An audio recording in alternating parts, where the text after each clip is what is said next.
The dramatic encounter on Sunday between U.S. President Donald Trump and North Korean leader Kim Jong-un 4 months following a no-deal outcome in Hanoi has raised expectations for another denuclearization summit between the two leaders earlier than expected. And with Trump expressing his intent to invite Kim to Washington, the two leaders discussing denuclearization over burgers might become a real possibility.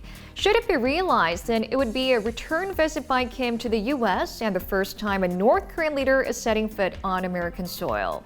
The surprise face-to-face meeting on Sunday and their decision to resume working-level dialogue in the coming weeks was a clear indication that Pyongyang and Washington will maintain their top-down approach. But in order to prevent the leaders from leaving any future summits empty-handed, as they did in Hanoi, watchers are saying the two sides this time seem to be willing to put in a sufficient amount of time and effort in working-level negotiations before the next Kim-Trump meeting.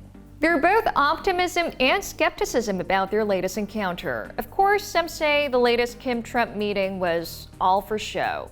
But there are also those who say that reality show theatrics would be worth it if they lead to effective working-level talks.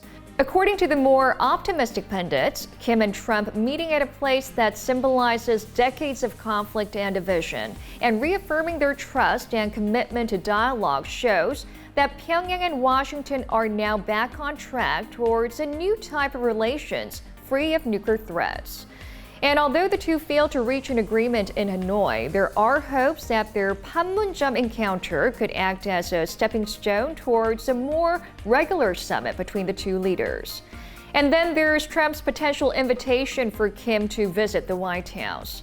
If a third North Korea-U.S. summit were to be held in Washington, the venue itself would hold great political and diplomatic significance.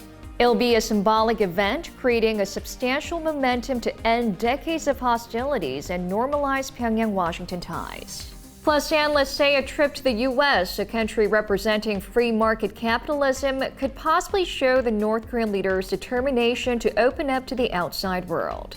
The next summit between Kim and Trump would largely depend on the pace of progress in the working-level talks. But whether either side would be willing to take a more softened, flexible stance still remains to be seen.